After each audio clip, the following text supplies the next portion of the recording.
A gente vai dar início aos trabalhos de hoje. Meu nome é Cristiane Magalhães, eu sou jornalista há 20 anos e trabalho hoje na TV Record, sou repórter do programa Hoje em Dia. Frequentemente a gente faz reportagens sobre o tema, diversos, e conhece um pouco da situação aí das pessoas que tem câncer, precisa de transplante, tem problemas com planos de saúde, tem problemas no Sistema Único de Saúde também. A gente se envolve também, frequentemente eu choro nas reportagens, porque a gente é humano, todo mundo conhece alguém que já teve o problema, que além de ser muito grave, ainda tem que aí brigar na justiça, às vezes, para conseguir um tratamento, para conseguir ser bem atendido, para conseguir ter o direito de cidadão. Então, eu estou feliz de estar aqui hoje. Eu vim, a princípio, ao convite de uma outra colega que veio ontem, e vou aprender um pouquinho também com vocês, porque a gente todo dia aprende, né? Então, hoje, gostaria de agradecer a presença de todo mundo, espero que todo mundo tenha um bom dia aqui. Para quem está chegando hoje, a 8ª Conferência de Oncohematologia é uma realização da ABRALE, que é a Associação Brasileira de Linfoma e Leucemia do Hospital Sírio-Libanês. Esse evento conta com a participação aí de pacientes, familiares, pessoas que vieram de diversos estados do Brasil, como Manaus, Natal, estados do Sul também aqui do país, médicos, autoridades de saúde, e tem muita gente interessada no tema. Esse evento está sendo transmitido ao vivo pela internet, tem muita gente participando. Quem quiser fazer pergunta pela internet, pode fazer, pode mandar. Nem todas vão ser apresentadas aqui, e as que não forem respondidas hoje aqui, os especialistas vão responder e vão ser colocadas depois no site da ABRALE. Apesar de não ter participado ontem, já fiquei sabendo aí pela Mirula e pela assessoria de imprensa que o evento de ontem foi muito discutido, teve muita gente, um tema também muito polêmico, né, que é sobre o Sistema Único de Saúde, e hoje acho que não vai ser diferente. A gente vai abordar aí a relação com os planos de saúde, aí, os direitos do paciente em relação aos planos de saúde, os direitos da pessoa com câncer.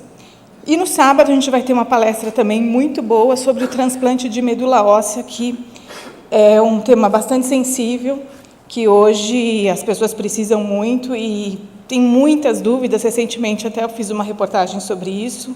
As pessoas têm muitas dúvidas até de se cadastrar no Redome, de como é feito isso, então eu acho que vai ser muito interessante também amanhã, apesar de não ser eu que vou estar aqui, vai ser uma outra colega. Bom, vamos começar então. Bom dia para quem está chegando. A gente vai começar com chamando o doutor Gonzalo Vecina Neto, que é graduado pela Faculdade de Medicina de Jundiaí. Ele é mestre em administração pela Fundação Getúlio Vargas, ex-secretário municipal de saúde de São Paulo, ex-secretário nacional de vigilância sanitária do Ministério da Saúde, ex-diretor-presidente da Agência Nacional de Vigilância Sanitária, Anvisa, e atualmente atua como superintendente do Hospital Sírio-Libanês. Bom dia.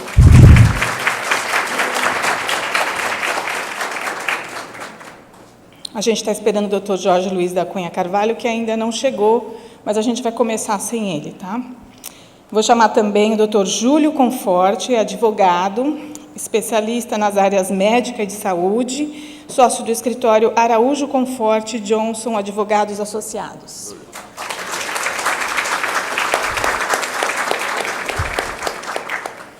E o doutor Eleusis Paiva, que é deputado federal pelo PSD, vice-presidente da Frente Parlamentar da Saúde, professor da Faculdade de Medicina de São José do Rio Preto, Departamento de Radiologia, médico do Instituto de Radiologia da USP, médico do Departamento de Radiologia do Hospital Sírio-Libanês.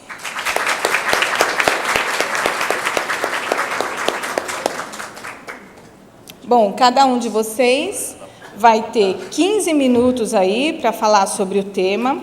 O tema de hoje é o papel do sistema de saúde suplementar no atendimento ao paciente oncológico. A gente vai debater aí como é que os planos de saúde estão se comportando, estão aí tratando o paciente hoje que tem câncer, e a gente vai debater sobre isso. Vamos começar com o doutor Gonzalo Vecina Neto.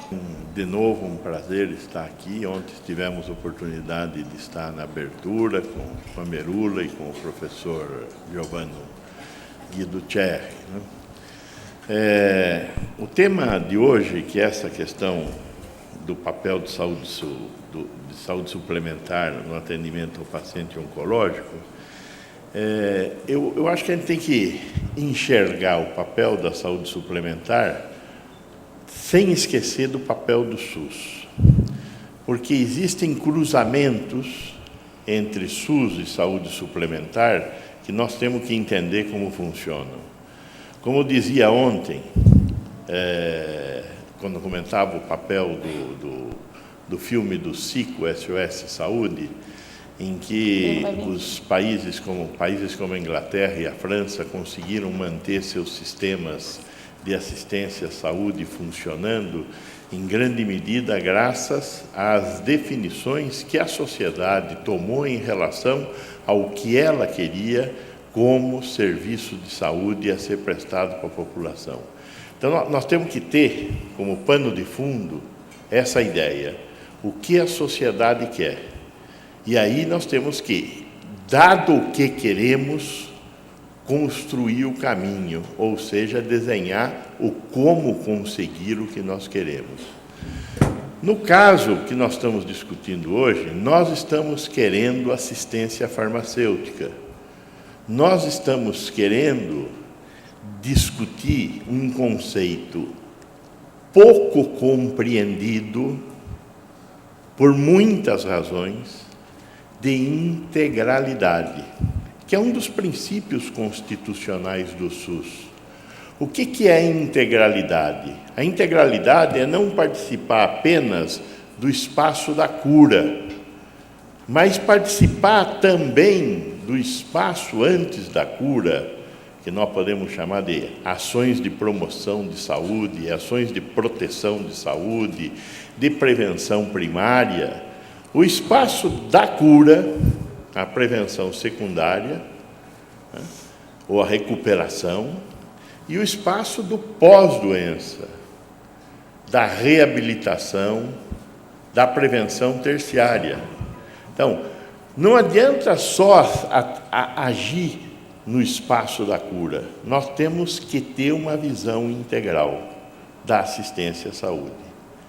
Mais ainda hoje, quando nós estamos falando de um momento da demografia e da epidemiologia brasileira, onde as enfermidades, e na sua maior parte, são enfermidades crônicas.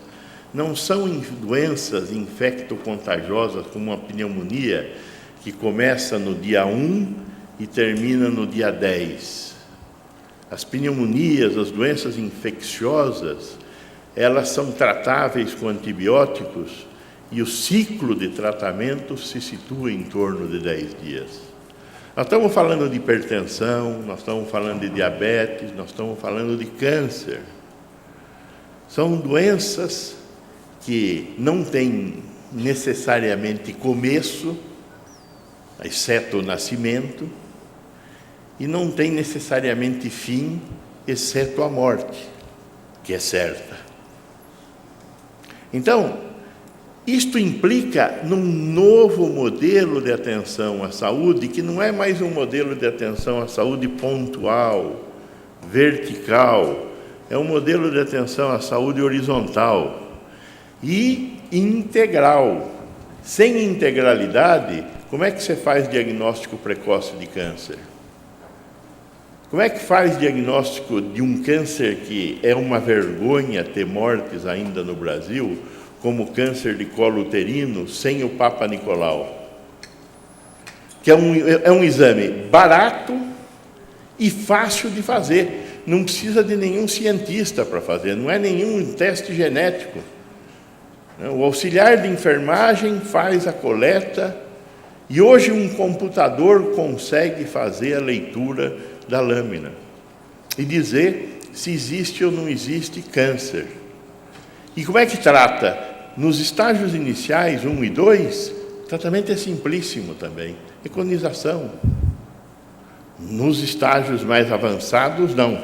Ó, tivemos aqui a chegada do nosso amigo. Tudo bem? Ora, vamos.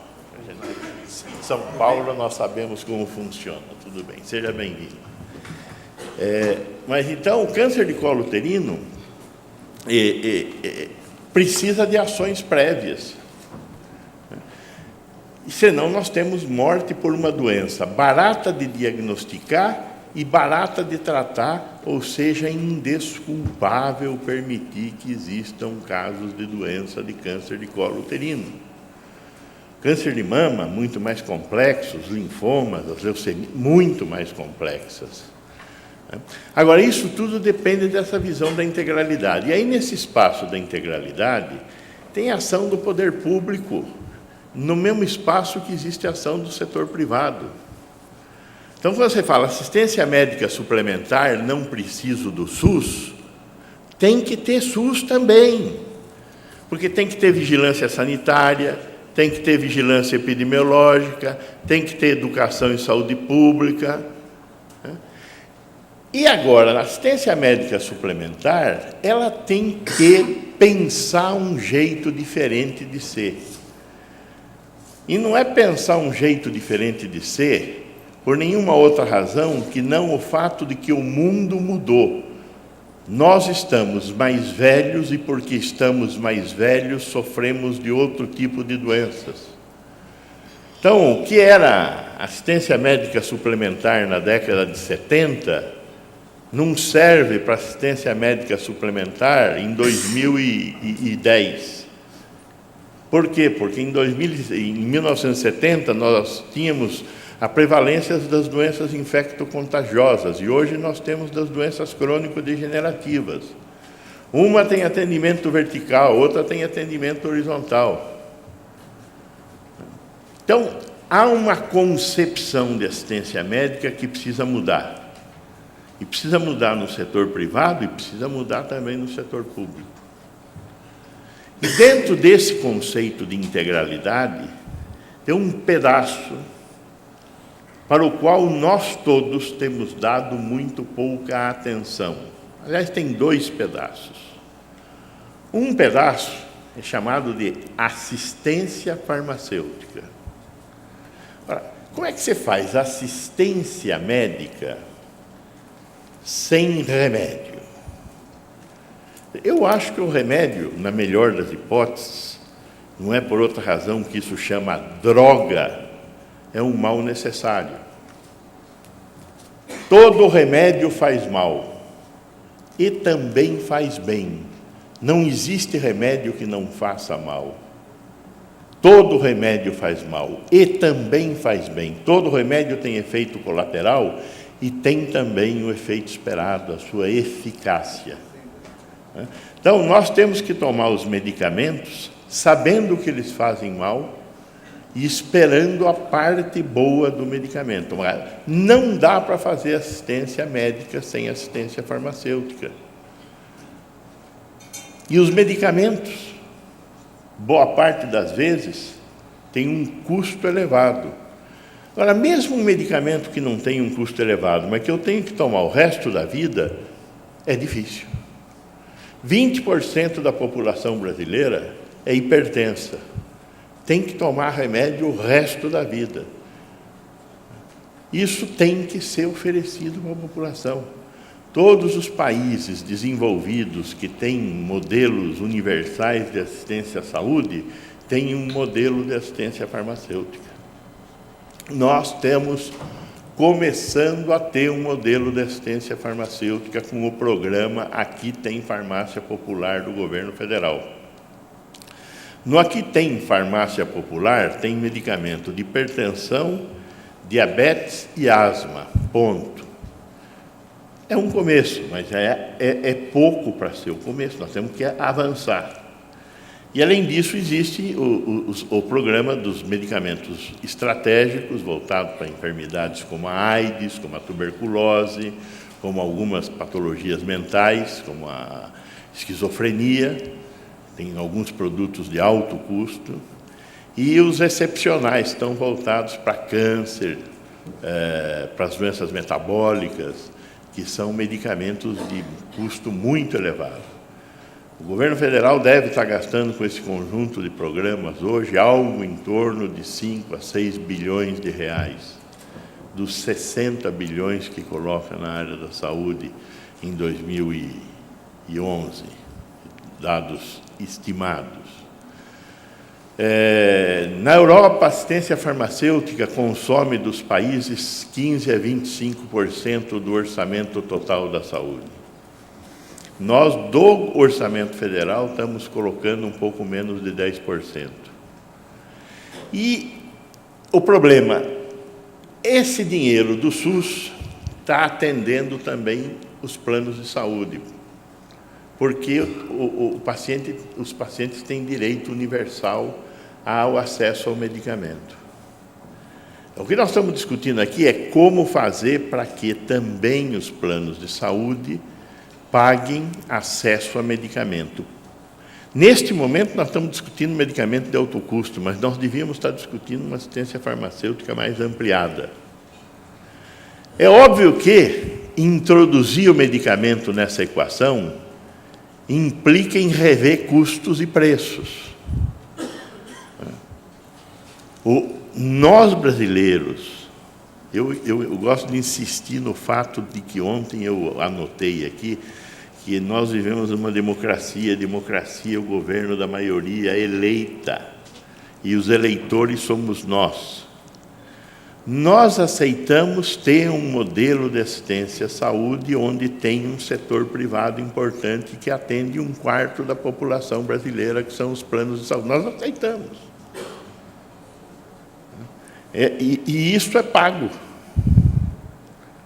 E isto é pago. Se isto é pago, e eu tenho uma cesta de serviços que são oferecidos, se eu puser mais coisa na cesta, muda o preço.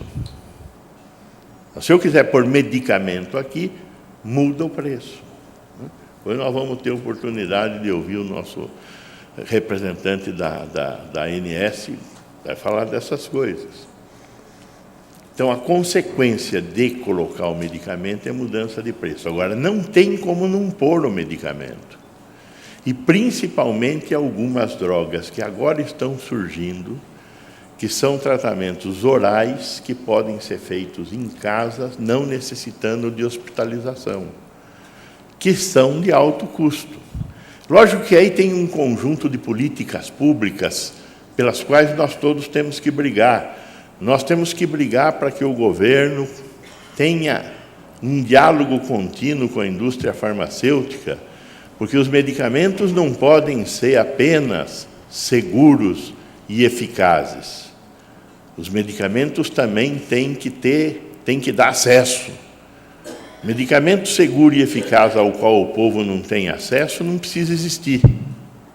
Então, atributo do medicamento é eficácia, segurança, qualidade e acessibilidade.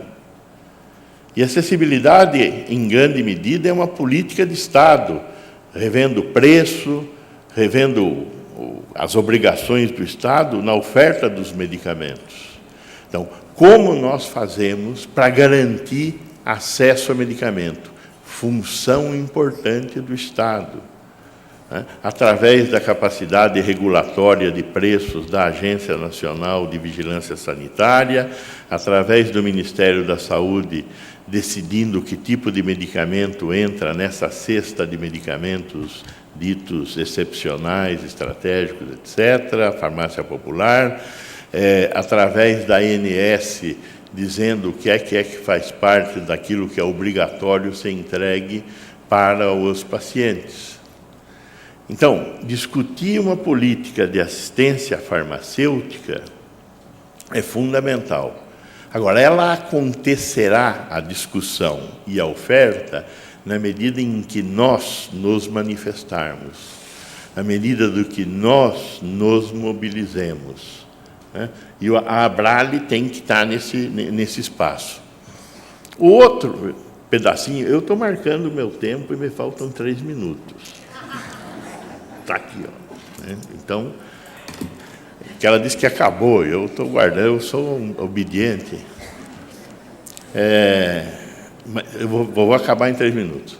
O outro pedaço que falta é a questão do depois, que é a assistência domiciliar. Muitos destes pacientes crônicos passam a ser dependentes de assistência domiciliar. Nós temos um problema grave na assistência domiciliar no Brasil. Nós criamos um monstro no modelo de assistência domiciliar que nós montamos. Um monstro cheio de corporações, cada corporação interessada em atender seus próprios interesses. Eu não acho ruim que existam corporações e que existam interesses. Só acho que eles não podem estar acima do bem comum. Então, quando eu digo que eu vou distribuir um medicamento na assistência farmacêutica de uma empresa, este remedinho precisa de um farmacêutico para ser entregue. É bobagem. Quando eu digo que precisa ter atividade de vida diária, precisa ter uma enfermeira que coordena o técnico de enfermagem. É bobagem. Então, o cuidador só pode olhar, não pode pôr a mão. É bobagem. Então, nós temos que repensar como é que monta de verdade a assistência domiciliar, porque hoje nós precisamos de assistência domiciliar. Só que ao custo que está, nem os Estados Unidos, que gastam $7.000 per capita ano com assistência à saúde, vão conseguir fazer. Nós temos que repensar e repactuar com as corporações um modelo de assistência domiciliar que atenda às nossas necessidades com a nossa capacidade de financiar. Bom, ficamos para o debate. Muito obrigado.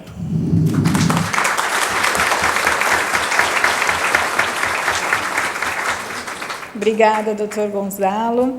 Vamos apresentar o doutor Jorge, que chegou um pouquinho depois. Jorge Luiz da Cunha Carvalho, ele é médico, especialista de saúde suplementar e gerente substituto da Gerência de Assistência à Saúde da Agência Nacional de Saúde, certo? Seja muito bem-vindo. Começamos sem o senhor, em respeito à plateia. Muito obrigada. Bom, o senhor tem 15 minutos para debater o tema é todo seu.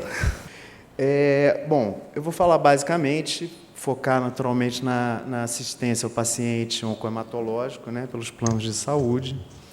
Eu até, como vou mostrar, eu acho que esse paciente é um paciente que tem, em termos de procedimento, uma assistência bastante completa, vamos dizer assim, pelos planos de saúde da forma como está hoje.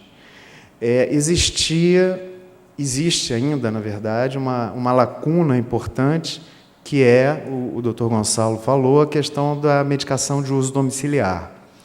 Num congresso da Abralha, em que eu já falei, me chamou a atenção uma senhora, por exemplo, que falou, olha, minha filha tem leucemia, eu pago o plano de saúde, no entanto, ela se trata no SUS, porque no SUS ela faz o tratamento e ela recebe o remédio. No plano de saúde, ela não recebe o remédio. Então, é uma coisa que eu vou passar para a gente ver essa questão que deve mudar a partir de agora. Bom, essa parte inicial eu vou passar muito rapidamente, só falar que tem 2 marcos na saúde suplementar. Um é a Lei 9656, de 98, que foi que estabeleceu regras básicas para todos os planos de saúde. Atualmente, aproximadamente 20% dos planos são planos que foram contratados antes e não adaptados. A agência tem uma resolução normativa e um plano para adaptar esses planos também à nova lei, porque nesses planos vale o que está no contrato. Então, muitas vezes surgem queixas, meu plano diz que não cobre transplante de medula óssea. Aí você vai ver, realmente, o plano é um plano antigo, não adaptado, que diz que não cobre nenhum tipo de transplante. Muitas vezes a justiça acaba dando esse direito pelos princípios do judiciário, mas na esfera administrativa da ANS, o que a gente pode dizer é que, se está na cláusula do contrato, foi feito antes da lei, vale o princípio do ato jurídico perfeito e realmente a senhora não tem direito. Então, boa parte das coisas que não tem direito é pelos planos não serem adaptados. E a gente vem estimulando, é um problema para nós também, como reguladores, ter esses planos não adaptados. Agora, muitas vezes são planos coletivos, né? Então, quer dizer, vai do interesse do empregador adaptar o plano à nova lei, o que acarreta, hoje em dia, isso está mais ou menos balizado, o quanto pode aumentar, mas aumenta a despesa com isso. Então, muitas vezes, sendo um plano coletivo, o empregador não tem o interesse de adaptar esse plano à nova lei. E a Lei 9.961, que foi que criou a ANS.